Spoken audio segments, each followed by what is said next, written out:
ಹುಲಿ ಮತ್ತು ಕರಡಿಯ ಬುದ್ಧಿಯ ಪಾಠ.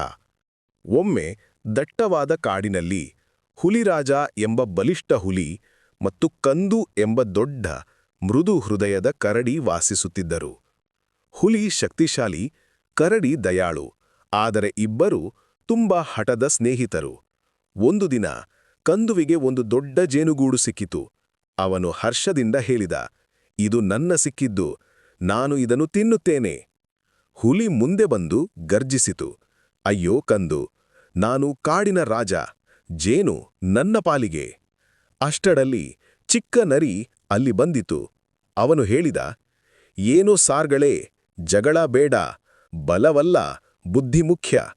ಯಾರು ಜೇನುಗೂಡಿನಿಂದ ಜೇನು ತೆಗೆದು ಕಚ್ಚಿಸದೆ ತಿನ್ನಬಲ್ಲರೋ ಅವರು ಗೆಲ್ಲುತ್ತಾರೆ."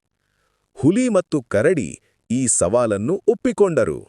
ಮೊದಲು ಹುಲಿ ಹೋದ, ಅದ್ಭುತ ಗರ್ಜನೆಯೊಂದಿಗೆ ಜೇನುಗೂಡನ್ನು ಒಡೆದಿತು. ಆದರೆ ಜೇನುನೊಣಗಳು ಸಾವಿರಾರು ಹೊರಬಂದು ಹುಲಿಯನ್ನು ಕಚ್ಚಿ ಓಡಿಸಿದವು. ಹುಲಿ ಅಯ್ಯೋ ವಯ್ಯೋ ಎಂದು ತಪ್ಪಿಸಿಕೊಂಡಿತು. ಇದೀಗ ಕರಡಿ ಹೊರಟಿತು. ಅವನು ಜೇನುಗೂಡನ್ನು ಒಡೆಯದೆ ಮೊದಲು ಮರದ ಕೊಂಬೆಗಳನ್ನು ಮೆಲ್ಲನೆ ಸರಿಸಿ ಸಿಹಿವಾಸನೆ ಗೂಡಿನ ಹತ್ತಿರ ಪಕ್ಕದಲ್ಲಿರಿಸಿದ. ಜೇನುನೊಣಗಳು ಆ ವಾಸನೆಗೆ ಸೆಳೆದು ಹತ್ತಿರದ ಕಡೆ ಹಾರಿದವು. ಅವಕಾಶ ಪಡೆದು ಕರಡಿ ಜೇನುಗೂಡನ್ನು ನಿಧಾನವಾಗಿ ತೆಗೆದು ಒಂದೊಂದು ಸಲ ಸವಿದು ತಿನ್ನತೊಡಗಿತು. ಜೇನುನೊಣಗಳು ಅವನಿಗೆ ಕಚ್ಚಲೇ ಇಲ್ಲ.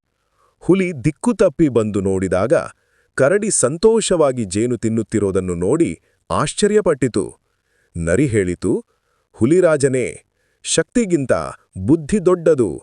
ಹುಲಿ ನಗೆದು ಕರಡಿಗೆ ಹೇಳಿತು, "ಇನ್ನು ಮುಂದೆ ನಾನು ಜಗಳ ಮಾಡಲ್ಲ, ನೀನು ನಿಜವಾಗಿಯೂ ಬುದ್ಧಿವಂತ." ಇಬ್ಬರೂ ಮತ್ತೆ ಸ್ನೇಹಿತರಾದರು.